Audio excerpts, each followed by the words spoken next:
just love the drama. Biggest U-turn since winter fuel allowance. Cut that. Because loose lips sink ships. And what the fans want is to stop teams being owned by madmen. Listen, you're really making a mess here. You're not doing what you're supposed to be doing. We're getting really cross with you. It's Sticky Patch game when the rest of the team's Sticky Patch game, which was sort of January onwards.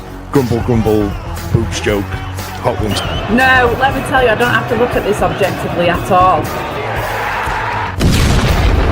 The Wednesday week! Put on your podcast! Hello, good evening. Welcome to another episode of the Wednesday week. Joining me tonight, I've got John, Ash and Holly. It was a tough weekend for Sheffield Wednesday. However, we did done a goal and there was a couple of positives to take away. Don't forget, if you are watching us live, don't forget to press live and like and subscribe. Please get involved because I was looking through our analytics today and apparently 60% of the people that watch this aren't subscribed. So, you know, what you're doing. Listen, welcome to the show. Ash, how was your weekend? All right, son? Fantastic, thanks, Daniel. Yeah, it was good. Football aside, yeah, it was good. Out for a couple of walks, and Sunday it was a very chilled, relaxed day, to be honest, mates. Well, thank you. Yeah, it was good. Sounds all right. I slept in till midday on Sunday. Those of you that work in hospitality, you will understand the power of a really good nap. Speaking of someone who's not getting a lot of sleep, what about you, John? How are you getting on, pal? You all right? Yeah, not too bad. Didn't bother going to the game. Watched it unfold on social media, sort of thing, and then caught some of the highlights later. My friend Ogo, we're both seeing ticket holders. We I don't know when we're going back, to be honest. We keep thinking, should we go this weekend? But it was Valentine's weekend, wasn't it, as well? So it's kind of finding excuses not to go at the minute, isn't it? I don't know when we're going to go back, but yeah, I decided to give it a miss. But yeah, didn't miss it as such, if you know what I mean, because of what we're going through at the moment. But did other things like Ash probably did, yeah. I think there's definitely something about that in the H, you know, like the motivation. You know, we've all got season tickets, all of us, and you know the motivation to go, especially to drive up from London, is ag, and you have to get a couple of trains and all the rest of it. Like, you know what I mean? It's an arse ache, in it, and you sat there thinking, am I even enjoying this anymore? We can be honest, right? We can be honest on a safe space. You know what? Many years ago, when we previously got us longest run without a goal thing.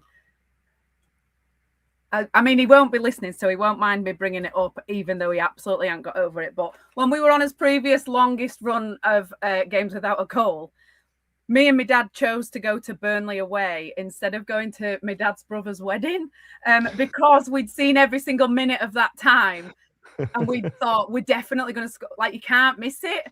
So we went, and Wednesday won, and I think we scored twice, so it was worth it. But then we turned up for the evening do. And it was like every single person, even the cutlery, turned to look at us when we walked through the door. And we were like, they won. But back then it felt like you couldn't miss it, even though it's bad as it was, all the Wednesday fans were like, oh, it's bad, but next game we'll get it. And I feel like I missed the game because I had something else on. But even so, normally I'd be sat at home or sat wherever I am thinking, oh, I wish I was there. And at the moment, I don't think anyone's got that. I didn't get the same miss a wedding feeling as I did before. I feel like it might be that even at the end of the Chancery stuff, there was the hope that Chancery will leave. After that, there was the hope that the administrators take over. And now there's just, I've got nothing left. Like, there was just, I don't really think anyone thought that we'd score or thought that we'd have any moments of joy. So I feel like everyone's just gone, do you know what? Got other stuff to do. And that's I kind of weren't upset about it. I tell you what, actually, we just had a really good comment from Stu there, to be fair, H, saying, so what Holly is saying is that she needs another uncle to get married so we can win. Yep. So if somebody wants to invite me to their wedding, I will attend. But late, and it needs to be on the same day as a game, preferably Burnley away. Ole. If somebody wants to have a wedding on Sunday, I will attend. All right, then. Let's get into the starting lineup. Let's get into the kickoff. Cooper, Palmer, Otabeo, McGee, Adaramola, Ingleson, Heskey, McNeil, Kabatsky, J-Lo, and Yates. John, bit of a shock to see Kabatsky in there, and I think Pedersen was quite complimentary about him after the game. He's literally the forgotten man, Dan, isn't he? I mean, I literally forgot that he actually played for us because I've not seen him for that long. So, you know, even on the bench or anything, but to come straight in, I think it's just, I don't know, we're throwing anything we can at the wall and hoping it sticks now, aren't we? Just to try and get anything out in the game, just to try and get some shots on target, obviously goal, which we did actually get. Just trying everything possible to try and get a positive result, and so yeah, it was a shock to see Kabaki in the starting lineup.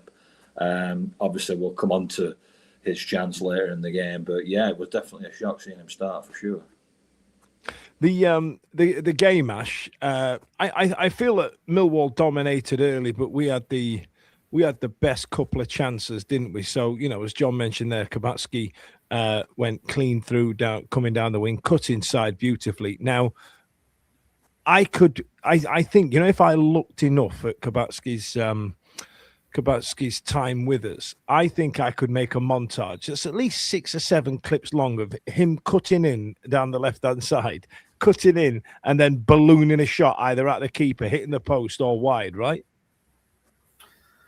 Yeah, I don't think he's a natural finisher, is he? Or the ability to be the natural finisher. Yeah, I mean, like you said, starting. I don't know whether he started because of Ndala was dropped because of his lateness at the start. I don't know who came in for that, because I believe he was going to start, and then Pedersen said he turned up like late, so he got dropped to the bench. Hold him out. Kabatsky probably profited from that. But yeah, I thought he'd been out since September. I think that was first starts in September, so he's going to be a bit rusty. And I thought he looked bright, and I thought it was one of his best games for us, probably ever. And that's so hopefully wherever he's been, whatever rehabilitation he's undertook, it's made him a bit more positive, a bit stronger, a bit more direct. I thought he played really well, and he had some good link up with McNeil. Apart from probably the one that he should have done, where he should have squared it to McNeil when he fluffed his chance. But yeah, we keep saying it on this podcast every week, and it's whoever starts, it's going to be a tough ask in that first 11. But I thought he acquitted himself really well to say he's been out of the firing line of not being slagged off or slated or anything, saying they've been shit for 26 games or whatever it is now. We've not won. So yeah, I thought he was a rare positive in the last few games. And I was. Carry on, H. Go on. I don't think that we should complain at anyone having a shot rather than looking to. I know when you look back at it and the positions of everyone else, but someone coming into the team is obviously going to have not had all of the people chuntering under the breath about him, and he's going to think, I can do something. When we've gone that long without a goal, you coming into the team fresh thinking, I'm going to be that guy.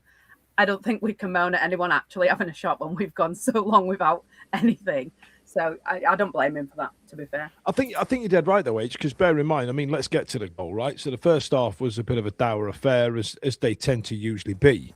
And then if we get to the goal, it came from a long-range ping, didn't it? Who was it that fired that? Can you remember? McNeil. Right, so Charlie McNeil's ping one in, the goalkeeper's gone. Yeah, son. Yeah. Steve, I feel sorry for you. Yeah, essentially. Bit of charity. It usually begins at home with us, Charity FC, doesn't it? But yeah. Yeah, Dr. Wednesday, I think they'll start calling us. But Holly, tell us about the goal then. So McNeil's had a ping, and you're right. I think you're dead right. You know, I don't think I'm going to lambast anybody for having a go. And I think if you watch the highlights back or watch the game back, there's a bit where McNeil has his shot, and you can hear the crowd going, "Shoo!" Yeah. I feel like McNeil. I mean, I suppose it's a bit like me at work. He does one successful thing and then he has he rewards himself with an 8-hour break. Because sometimes I think, yes, Charlie McNeil, this is it. And then he's crap for ages after that. So next week he might be rubbish. But I feel like he were actually all right. And those kind of goals never drop for us, do they? Where the keeper spills it and it lands at someone's feet, it never drops. So I'll take it. And like I say, I wasn't at the game, but my phone went from about like a normal amount of battery, and it just went from people messaging and everybody going nuts, even people who aren't Wednesday fans going nuts because we'd scored.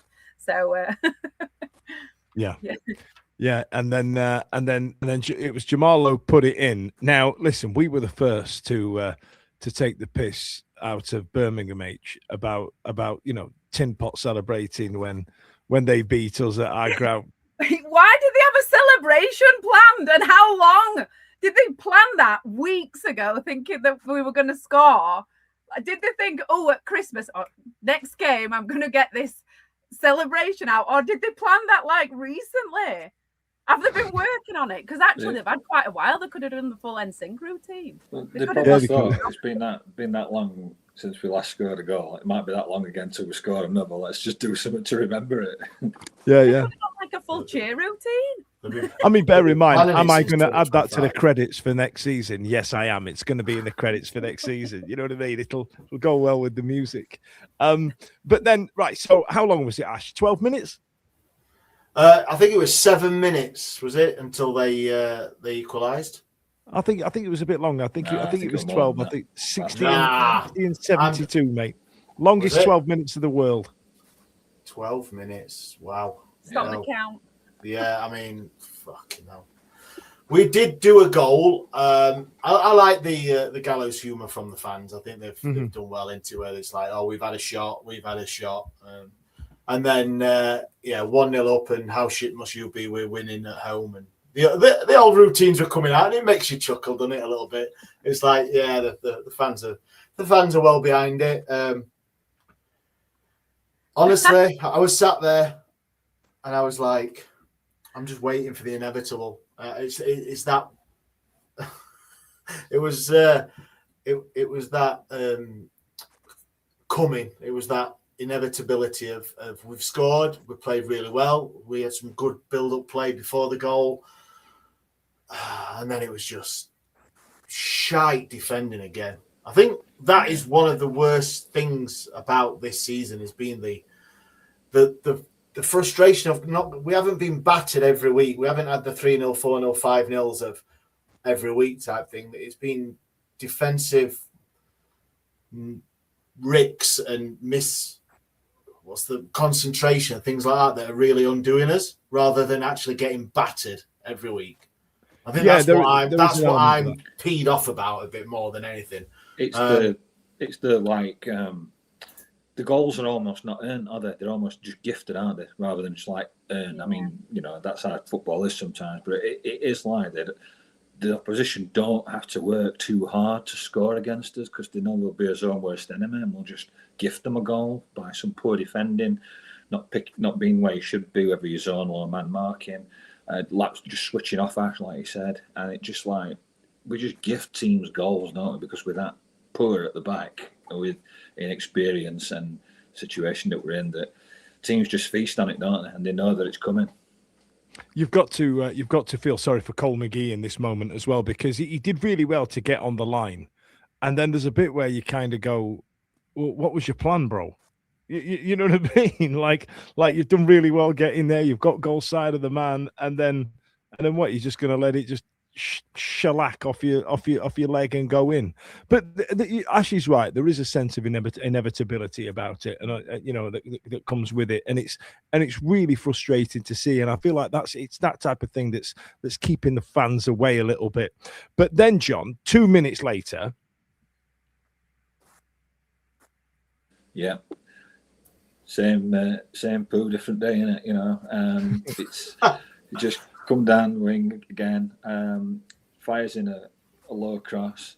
I think it's the same guy as well, isn't it? Cole again. Not picking his man up, just gets falls to there, man, just toe pokes it into top corner. Cooper's got no chance, has it? It nestles right in top corner, and it's just that dreaded feeling again then, isn't it? It's like we're not built to come from behind. We went scored for ages. The lead lasted 12 minutes. Now we're behind. It's just that feeling of hopelessness again, and familiar story. And I think that goal as well came just after Pedersen had made some subs as well, and we've been getting some stick for it over the last few weeks. Yeah. There was a lot on its head. I was going to bring this up. So it wasn't them scoring on the hour mark; it was us. And then he actually did change it up, and then they scored. So it's damned if you do, damned if you don't, isn't it? But just another, like we've been saying before, just another switch off at the back, just an easy goal. I mean, one of the things that I know we're in a bad situation. It's hard to criticise at times, but we had a 51% completion pass ratio. So that means half the time we were just giving the ball away. That's how bad we were. And it's just so frustrating. You can't possibly do anything in football matches if you've got 51% completion passing. You just get picked off. It's just so frustrating. But, here we are. Do you know what? Go on, H. Wrap it up. I do think that before we stop talking about that game, I do think that there's credit where it's due for Cooper, because I think that he did make some really good saves as well to keep it before the goal, to keep it as keep the joy alive, I suppose. So, I mean, they put up the Player of the Month vote, didn't they, just before that game for last month, and it was like, it's Bannan. So I feel like Murphy Cooper probably got one vote, and it were his mum, and then he won it because no one wanted to vote for anyone. But I do think that I know we said this last week, but I think he's been brilliant, to be fair. Yeah, I think he's been a shining light in what's been a pretty difficult season. If John referenced the statistics of that game there, we had one big chance and we scored from it. XG, if you're an XG guy, 1.03 to their 3. And you're right, Holly's right when she says 5 goalkeeper stops to their 2. So we were under the cosh and we're trying to keep it tight, but this not playing with any wingers, Ash. It's not working, and I'm getting really fucking fed up with it. I'm genuinely I'm getting really annoyed with it. Why aren't we marauding down the wing? But Dan, we had 3 shots on target, so I think that's more than we've had in the previous 5 games. Is it? I think something like that. I guess so. But we haven't got the players for marauding down the wing. We have not got a Masaba or a Gassama or any sort of wide player. To be honest, I mean, Kabatsky, like I say, he started, and I think I was quite impressed with him.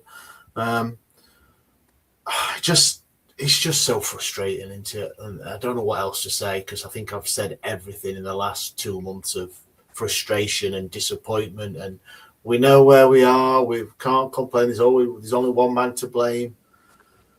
It's just getting a bit down. I tell you what, honestly, this first 20 minutes of this podcast is getting me down. I'll not lie to you. It's absolutely pulling the life out, because that's what the football's doing to us. If I'm quite frank, you know what I mean. And that's what it is. So let before I go to the advert break, let's finish on a bit of whimsy. So I got a text message. Sheffield Wednesday, as the guys rightly said, went in front for 12 minutes, and I got a text message from my mate who's a Southampton fan, and the conversation went as follows. He said, "You scored a goal." I said, "I don't know how to feel." He said, "I'd be preparing to lose 2-1." And then as time went on, everything went all right. And I just finished the conversation with, what are the lottery numbers? Which, to be fair, it's not the biggest catch in the world to kind of be preparing to lose 2-1. But the fact he called the score was quite impressive. Let's go to a break. Don't go away. Don't go anywhere too far. It's only time for the adverts.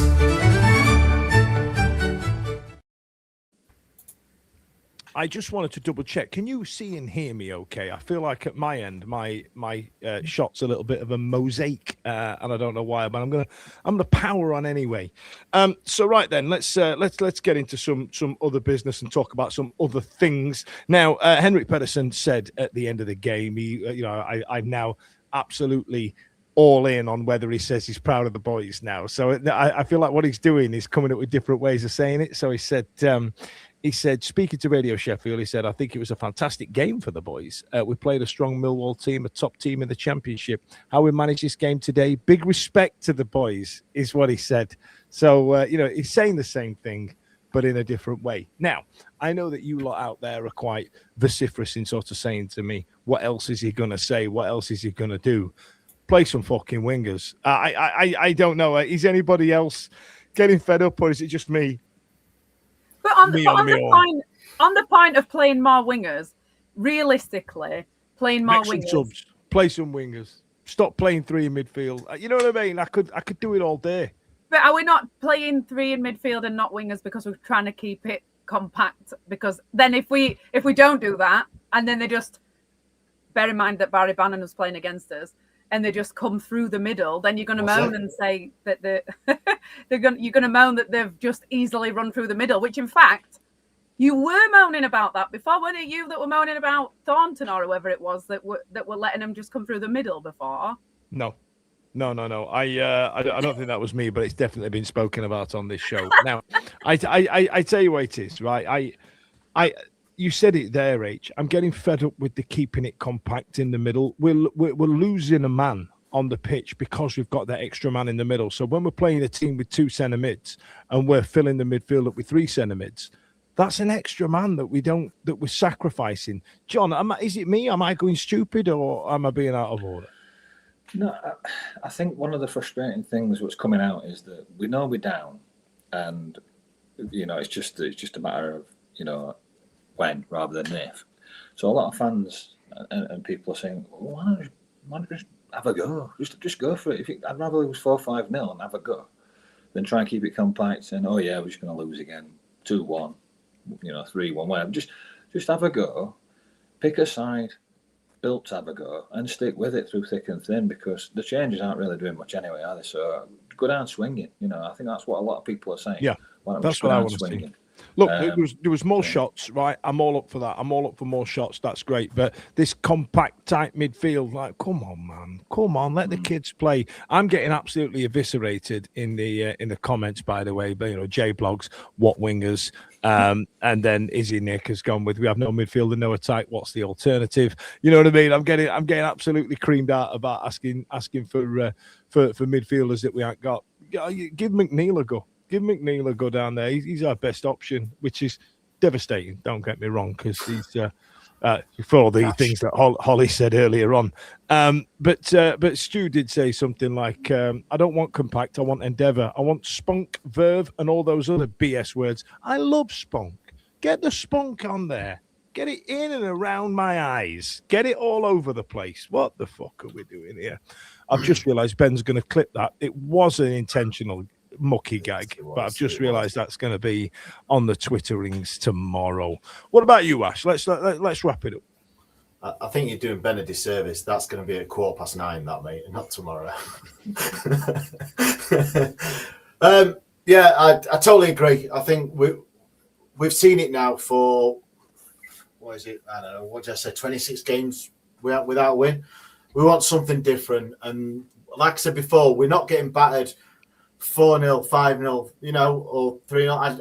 Millwall were a good team, but they weren't the best I've seen at Hillsborough, and they are third for a reason, because they are grinding out them results. And in the preview show, when I chatted to George, he said they're getting to a situation now as they know where they are in the league, and they don't care about performances. It's all about 3 points. Do you know what I mean? So they're looking at where they are and how they're putting, and they put in probably a mid-table performance, but come out with the 3 points because of not them playing extensively very well, us being just a couple of defensive lapses, and not being able to finish our chances, which is just signs of poor team into at the minute and lacking confidence. But yeah, it's a tough old season. I just want to finish now, mate. And if we go out swinging, if we go a bit more attacking and lose 3-0, 4-0. What difference does it make? Well, it doesn't, does it? But what would that do for the youngsters? What would that do going into the next season, where we know where we're going to be? We're probably going to have a total of 5 players on the team sheet going into bloody July or whatever it'll be. There is no right answer. There's no people are going to say, yeah, well, we know we're going down. We don't want to get battered every week, so just keep it as it is. Then there's going to be us that say we want to see more attacking football. Stu wants more, whatever them words were he said. Spunk and Verve and Endeavour. Verve, it sounds like a double act from the 80s. But, you know, there's no right answer. So you might as well just go for it.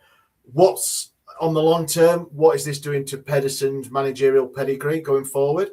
I don't know. Are people going to see this and he's only just going to return to a coaching role or it's tough on everyone.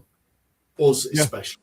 It's a very difficult job for him, isn't it? But very, very difficult. We say it every week, but it doesn't make him immune from criticism. And I think sometimes fans jump on other fans for criticising because we're in this hopeless position. But there are still little things that you can criticise him for. We mentioned subs before, and that's just one example. But there are things that he's not immune to criticism, and he didn't have a great managerial record before coming to Wednesday. He was more of an assistant coach than a manager. I'm not slating him, but I do think it's unfair to jump on other fans for criticising just because we're in the position that we are. There are still things that you can see and point out and say, I don't like that. Why did he do that? Why did he play him? Why didn't he make a sub earlier when he were blowing out in his arse? You know what I mean? Do you think he'll manage us in League One? Do you think he'll still be there next season? I don't think I think I do. No. I don't think I do. I think you've just got benchitis like we all had when Marv wasn't playing, except there's also no one's on bench either. We've got some kind of itis. Who was on the bench? Let me get the lineup again. Who was it? We've got Stretch, Liam Cooper, Emery, Johnson, Nakamba, Thornton, for Mr. Fernandez, Andala, and Ike Ugbo. Great. I think Andala would be in the only... All the wingers you were talking about. All them wingers that are there that I'm talking about. I'll tell you what. Let's listen. So as it stood after that game, it was looking like Sheffield United, if we lose to them next Sunday, could beat us, which is going to be the crux of Hot Topic. So, as it stands right now, Sheffield United could be the people to put the nail in our coffin. And what I wanted you on the outside to talk about, stick it in the comments, the live comments now, stick it on the tweets or wherever you're watching this. And if you're watching it back, I'd love to know. And the question is, Sheffield United are looking like they're probably going to relegate us. Are you bothered? Are you bothered that it's them? Because me personally, I can see the conversations going now. Hey, do you remember that season where we absolutely smashed you at Hillsborough 3-0? And then the other side will go, yeah, but we were in a lot of turmoil at the time. Yeah, but then we did you at Bramall Lane and we got you relegated. Yeah, but we were in a I can hear the shit banter already. I can hear and this is 5 years in the future. I can hear it coming. And I think the only reason I'd be bothered is because of that. Like, Ash, are you bothered? I mean, one game doesn't cause a relegation, does it? No, of course it doesn't. But I'm not bothered at all because, before we started recording, I'm famously being put on record about my love for the Sheffield derby from the Yorkshire Rivals podcast, where I was ironing rather than watching it. So I don't give two shits. You're right. There's 40 other games that we've been dog shit at. Well, no, minus one where we beat Portsmouth. We've been rubbish at. But I'm never one for transcribing to all the banter bollocks of Sheffield United and all that. So I'm probably not the one to speak about this, to be honest. But no, I don't really care. They'll no doubt make a song about it for the next God knows how long. And probably on Twitter and social media, it'll be a cesspit of shy AI graphics and all the rest of, I don't know. Do you know? So I'm really not bothered. It's just a football match for me. I know it's a lot more to other people, and that's fair enough for them. I'm not going to judge anyone who takes it the other way. Just for me, like I say, I'd rather be, I don't know, cutting my toenails. This is a tough podcast. This one, isn't it? It is, mate. I'm not in a good place, Daniel. I'm not in a good place.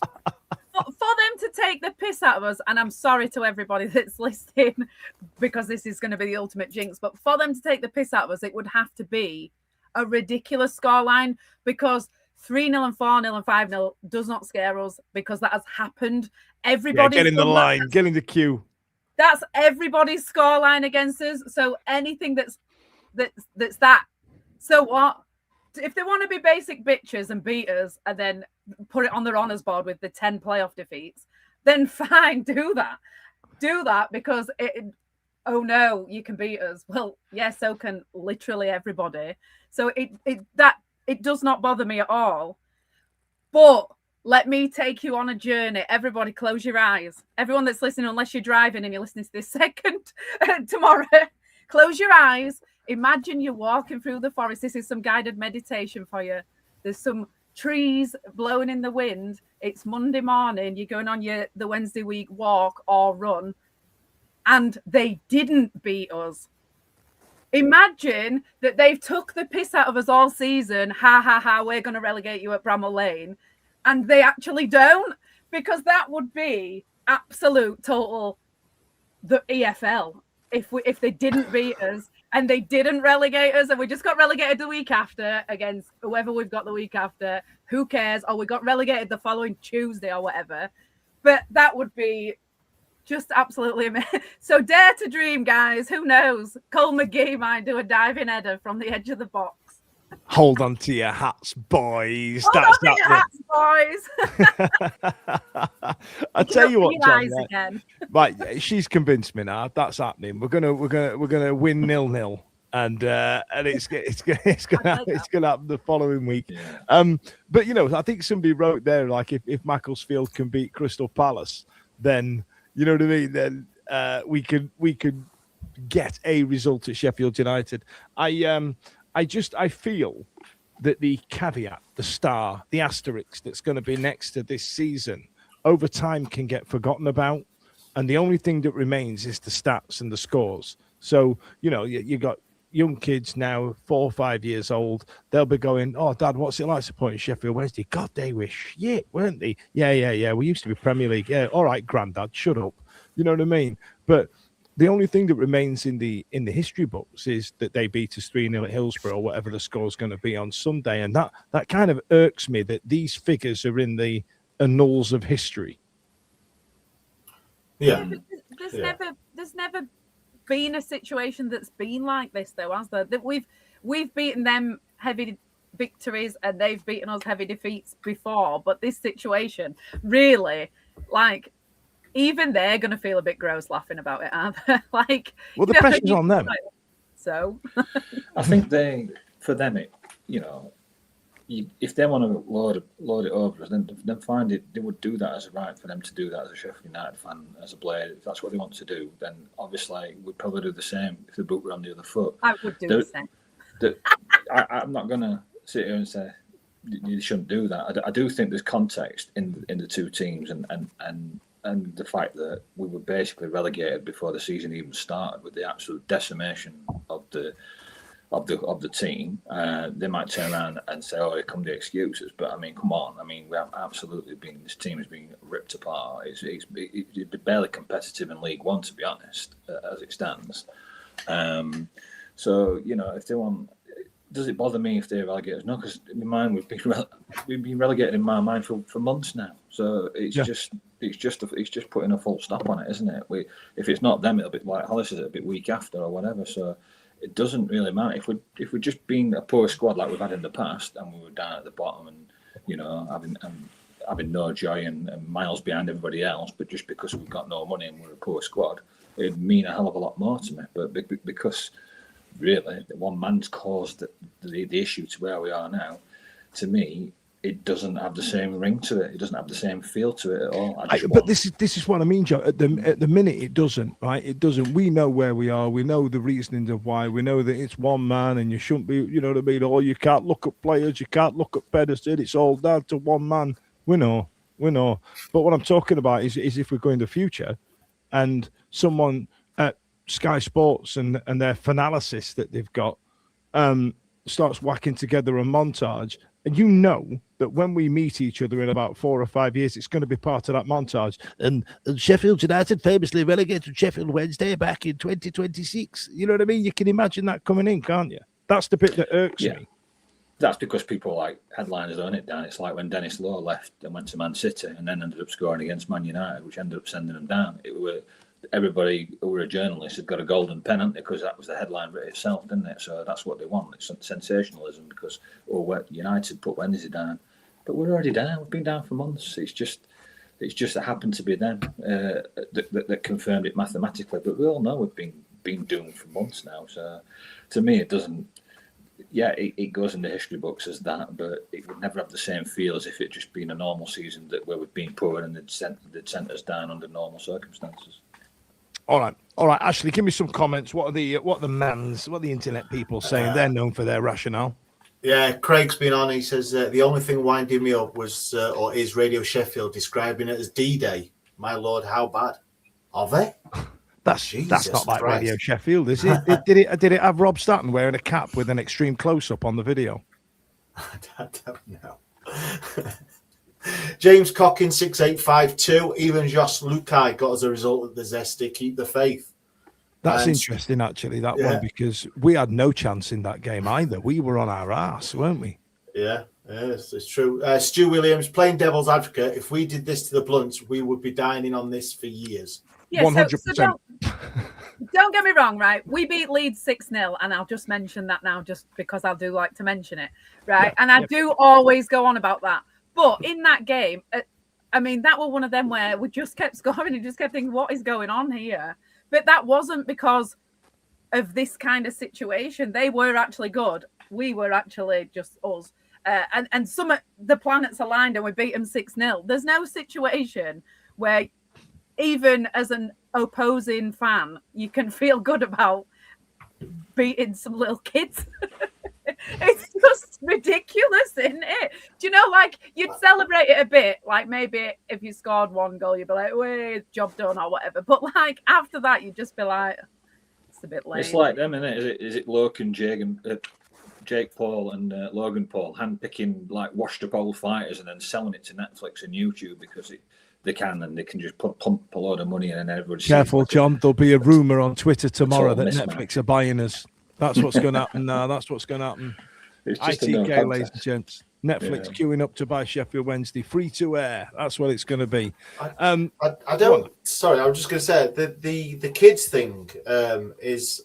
I don't think we're playing that many kids. Our average age isn't that low now. Even with what was it? Cole McGee, I think on Saturday. I don't know. I think that's about it, wasn't he? He was the only youngster that started. But he was the one that caused the problems. Yeah, I know. All right. He's the one that I was talking about average age.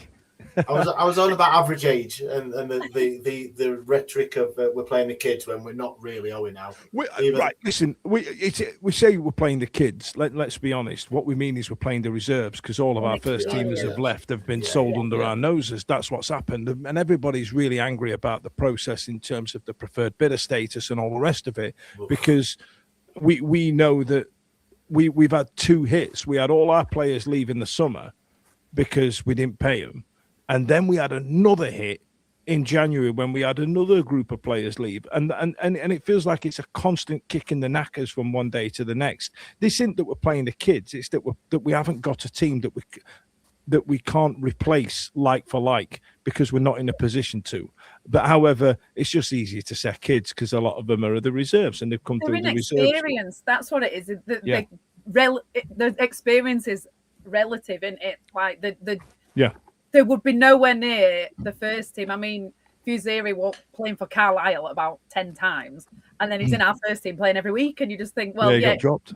Technically he's not a kid, but what experience has he got? What experience have these people got? It's not relevant. Plus, like I think Dan said it like ages ago, and when they abolished the reserve league, it took that bridge away, didn't it, from the youth team to working your way up to the first team, and it's a giant league now, isn't it? And they're just like Holly said, they're just not good enough. They're not ready for it yet, but they've got no choice to be them. But we need to play them. Yeah, very much so. Right then, so that was today's hot topic. Have we got any more to add from the internet, Ashley? Jay Bloggs has put on my rhetoric of the kids, it's because our older players bring up the average age significantly. Before Baz left, we had two players in their mid-30s, which was Baz and Palmer, weren't it? I think, in the prime, like me. Mid-30s? Craig Haywood, it would be the Wednesday way to be already down and get a result there. Yeah, if Saturday's results do go like where they could, and we are relegated, go and win 1-0, that would be good. But hey, that'd be classic football. Why everybody does it, wouldn't it? Yeah. Hey. Yeah, it's going to fuck a load of bets across the country, which I quite like. Everyone's last man standing's gone. We'll talk about that in a bit. Actually, let's wrap that up. Fingers in your ears. Hot topic.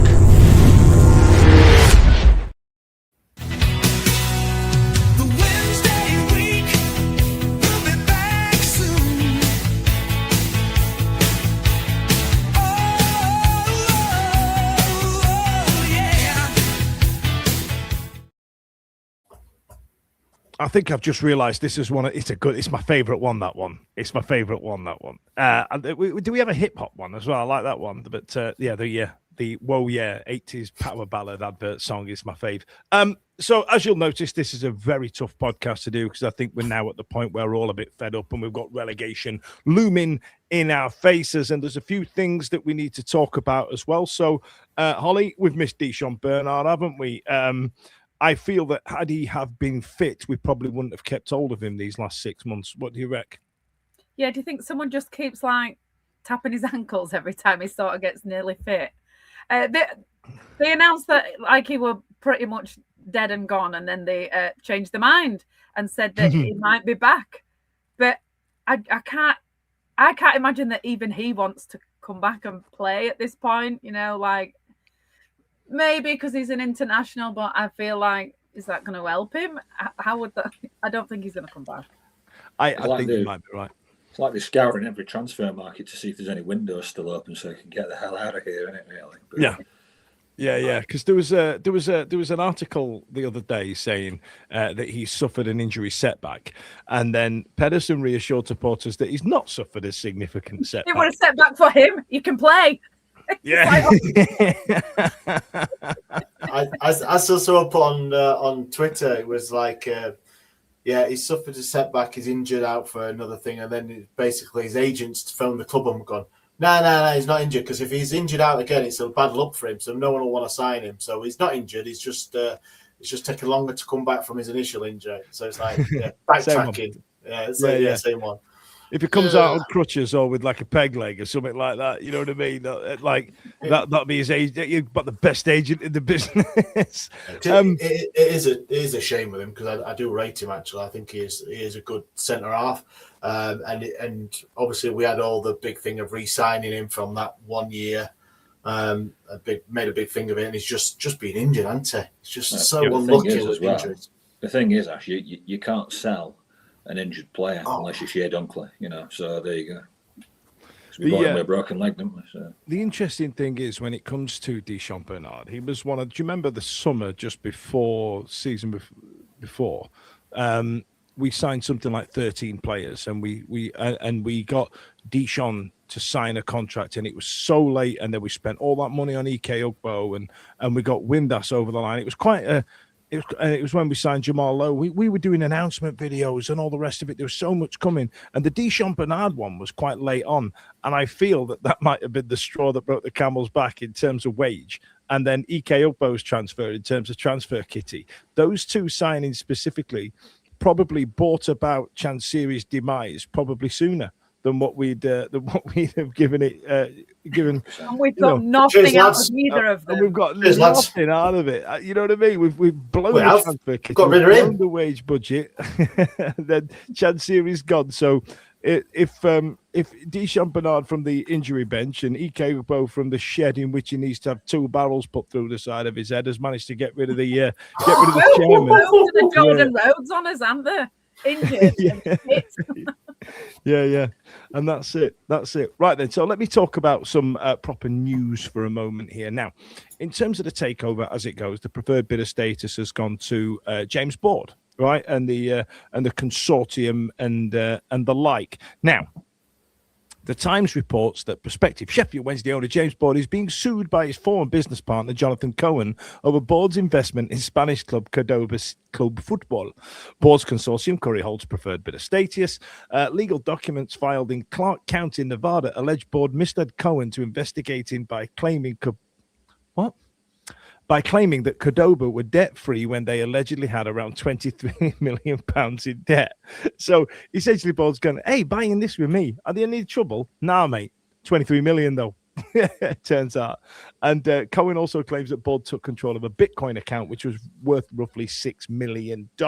Now, I know that there are a queue of Wednesday fans, a portion of Wednesday fans that aren't having James Board. And I've always written that down as when you try and Google him, it's always about gambling. It's always a connection with Sheffield United and their Ruben Sayers data-driven approach that they had. So, and you put two and two together and go, not having him. This has fallen in their swing, hasn't it, a little bit, John? Yeah, it's really hard to form an opinion on somebody like that you don't really know a great deal about. And I know they've done all these internet searches and stuff like that. And, I know the fact that he's earned his wealth, he's only part of the consortium, but he's earned his wealth through, gambling and stuff like that. It doesn't sit well with a lot of people. But this thing about this being sued, and this is America, for crying out loud. A woman sued McDonald's for the coffee being too hot and it spilled between her legs, didn't she? And she won. This is America. They sue you every other week out there, don't they? So I don't think it's a reflection, or should be a reflection, on James Board or any of his associates. To be honest, it feels like people trying to find dirt on him because they're trying to derail it. They don't, it could be rival bidders, could be anything really. Leaks, inaccuracies, just to get a headline out there. There were one newspaper article that said, I read it the other day, I think it was at Football World, League World, or something like that. And they were saying, oh, you won't believe the names that James Board's got on this consortium. Wednesday fans should be excited. Click here, and you open the link. It doesn't mention any names whatsoever. So it's just all like propaganda. No, not one name. Not one. Was there a busty Latina girl with a large bottom as well on there, or was it not one of them links? Right, so we know how to get John's likes and subscribes. So people are just getting crazy about nothing. It's just wait and see. EFL do the due diligence, and unlike Board's mate who didn't do his due diligence before getting involved in Cordoba, and it's still in the process, isn't it? So. Does that? I've been off social media today because I've been quite busy at work, which is quite unusual for me. But has anyone said from the Times article, like when this info came available, when it's come out? Because he's had Cordoba for a while, hasn't he? Is this new information, or has it just been highlighted? It's come to the fore. New. What I'm trying to get at is this something that's. Is this old news that someone's dug up to chuck the boat? Yes. All of that. Because the Times, very good, the really good journalists and obviously investigation. Have they just come across this, or is this something that's been, shall we say, fed to them, or they've been pointed in the direction to look type of thing? Is anything like that? I know he's not going to name his sources and all that sort of thing, but I don't know. Is this suit, or whatever they call them? Is it a year old? Is it 6 months old? Or is it last week? This was last week, this one. Right. So as it stands, right, so Cohen's legal team has filed 7 claims, including fraudulent inducement, unjust enrichment, breach of confidence, and is seeking punitive damages for an alleged oppression, fraud, and malice. Now, everything that goes back to what John was saying there is America. And you know what they're like, right? A lot of this is subjective. A lot of this is just opinion, isn't it, right? You know what I mean? So he's filed 7 claims, including fraudulent inducement. That is somebody going, hey, invest in this. Is it all right? Yeah. All right, John, sound. Let me write you. Yeah, John, what do I have to do? Click this link. Easy. Yeah. I bet your computer was a right mess in the early 2000s with LimeWire, John.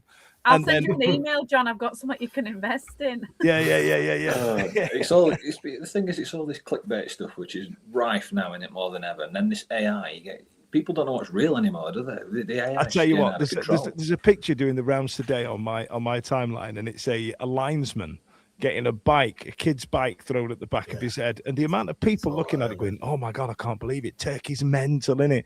Are you on fucking crack? You shouldn't have the internet. What's the matter with you?" I can't say because I couldn't even connect a printer at work today. So when you're talking about this board guy and his Bitcoin stuff, I'm like, I don't know.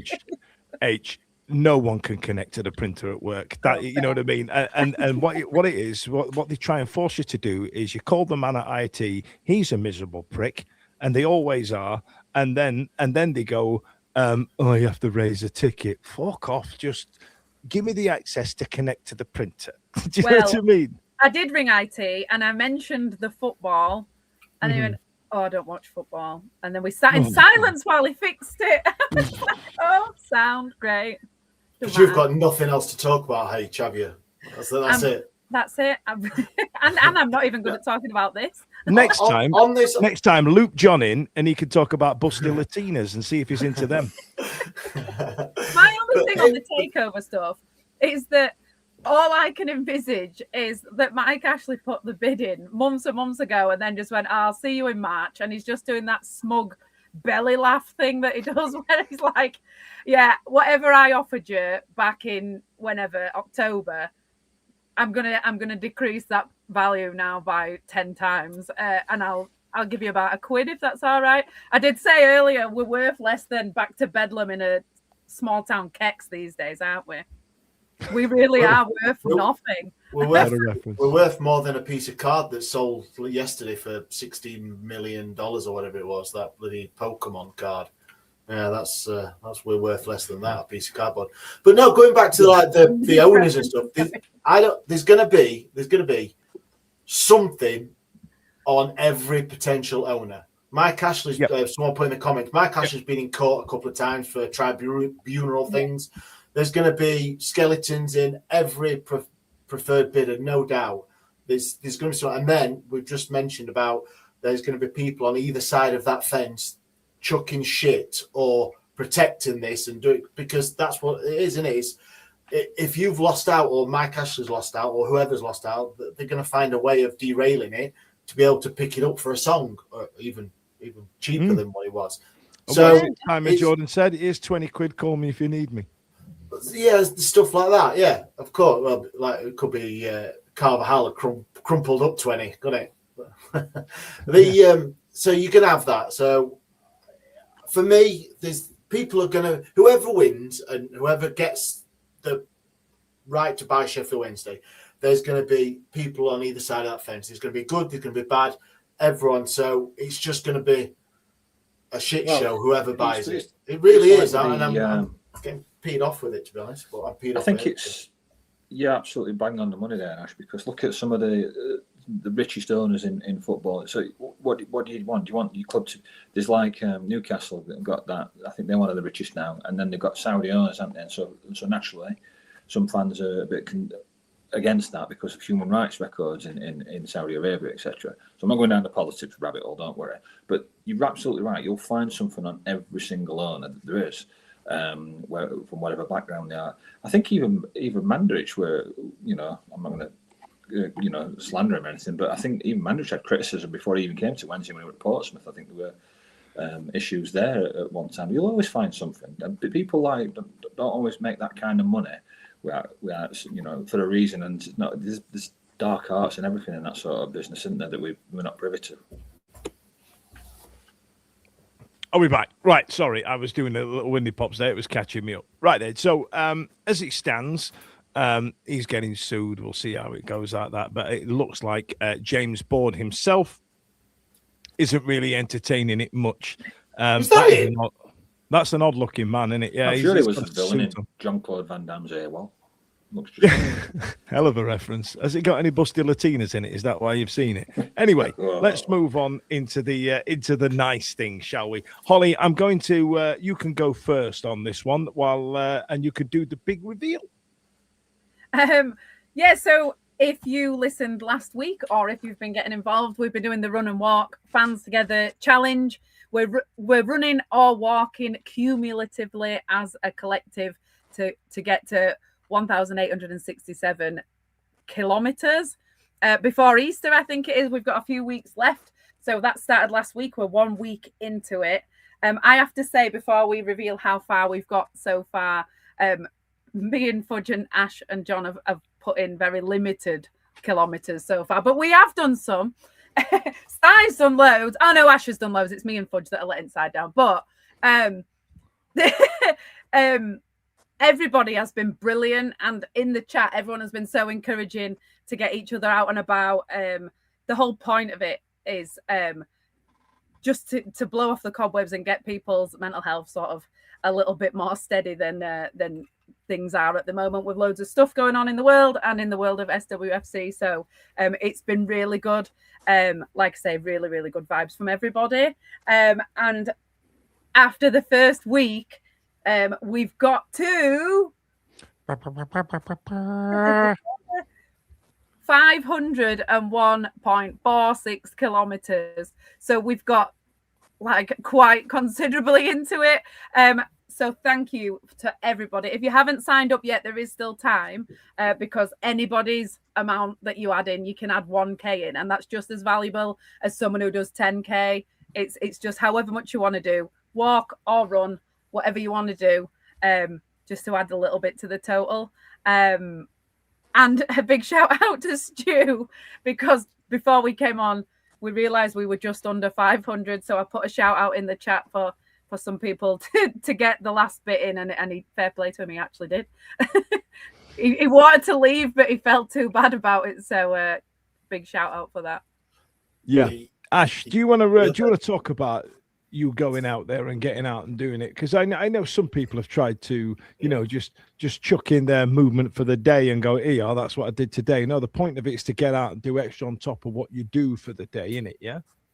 Yeah, that's right. Yeah, I'm notoriously one that's against exercise. But late last year we got a little puppy. So we got a little puppy last year, and taking him out for a walk and getting out in the fresh air, and this has been real impetus for me to make sure I take him out and all that stuff, and get around the estate and go around and find myself at the end in a cafe or even at the pub, which is a brilliant side quest. Actually, I've just thought, haven't they just opened a Mackey's not half a mile from your house? Don't know what you mean. Cool. And there's a Greg's across the road. Can dogs have chicken McNuggets? I mean,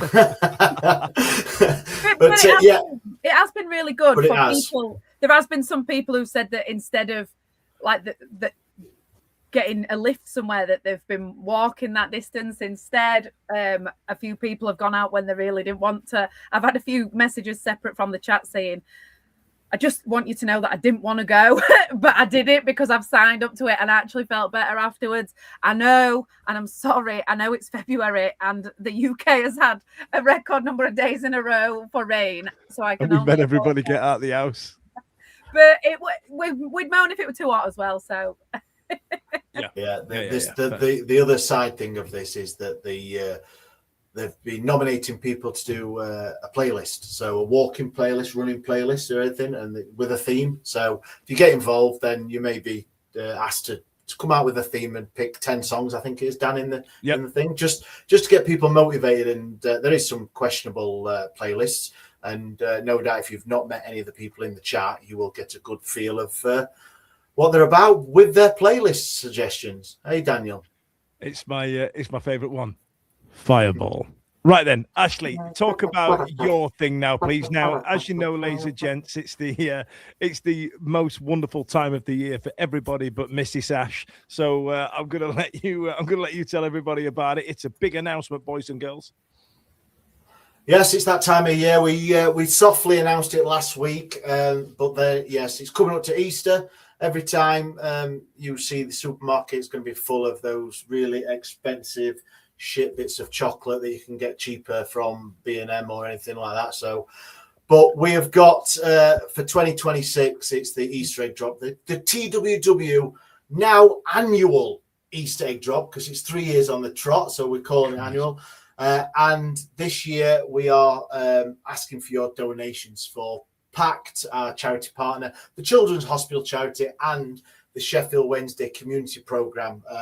We've done some great stuff with them, and so First game is going to be the coming Southampton game home. So that's Saturday the 28th of Feb. Then it's on to a midweek March, 10th of March against Watford. And then Saturday the 14th of March against Ipswich Town. Those 3 games we will be outside the mega store a couple of hours before kickoff to meet you all, have a chat, have a laugh, and obviously take some eggs off you if you are able to. Only donate if you can.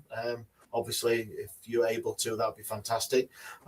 Once again, we will be taking your name and number if you want to, and we will be giving some prizes away. So every donation, if you want, you can be put into a hat, and you can win some stuff. I don't know what stuff it might be. It may be, I don't know.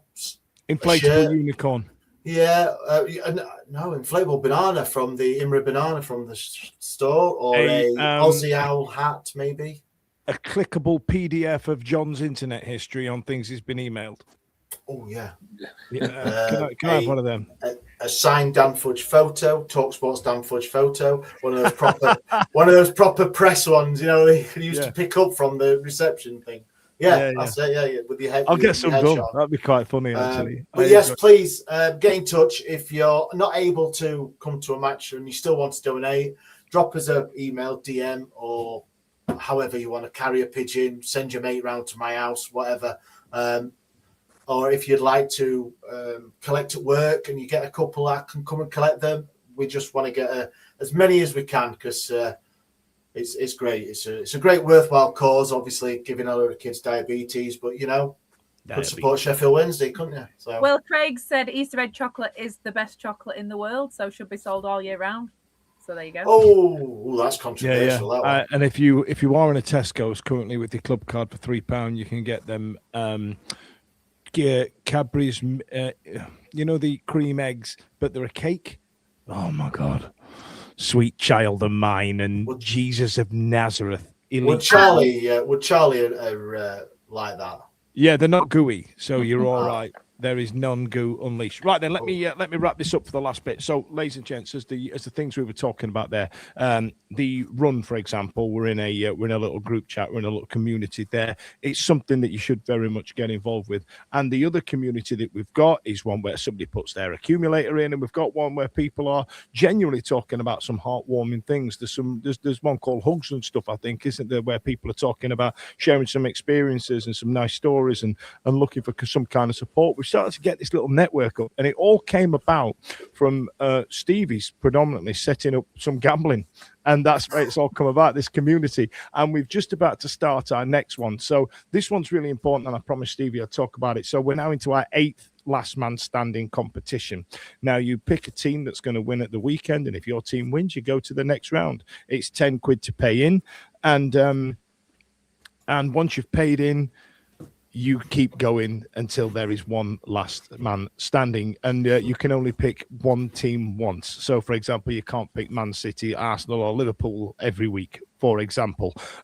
One person that's won it was me when I won the first one, and Stevie weren't happy about that, and I'm trying to keep my nut down and not play it again. Holly, you did really well in the last one, and you're normally shit at it. I know. Well, I did 5 attempts at it where I went out in the first round just to throw you all off, and then I went against Wednesday 5 different occasions and then I got much further. That was my tactic. Then I didn't go against Wednesday and I got booted out. So that's my advice for you. Yeah, just for everyone who's listening interested, except on Sunday. The Stuart who beat Holly in the last round took home £1,022. God, is that what the prize was? That was the prize, insanity. Yeah. So look, it's worth getting involved in. If you go on our socials, there's a lot of information there about the run and walk. There's a lot of information about the Easter eggs, and there is a lot of information about the last man standing. I really want you to get involved. It's all in our all the socials are on the QR code on the screen right now, and link in bio if you want to get involved. I'm going to wrap this up. Does anybody have any other business? All right, at the risk of sounding like your nan who's taken a phone call that didn't really want to hear from you, I'll let you go. See you later. Bye. Every week, live from 8 p.m. It's the Wednesday Week. Bringing you football analysis. They said we'll win the league next season. bringing you modern references. I did a little 1920s fist pump there. Not done that in a while. If we could do just a 1-to-1, not me because it'd last 7 days apparently, like Craig David. I should not have said that. I should not have said that. This shows like you're mental. No, I'm not. Clip that. Bringing you terrible impressions. Wibble, wobble, wobbly, wobbly, wibble, wobble, Cyber Jordan. Going, hey, you got to play a 4-4-2. She. I don't know where these jokes are coming from. Available on all social medias. Obviously, this goes out on YouTube and as well as all the other social media out there, podcasts, etc. The award-winning Wednesday week. Join us. Put on your podcast.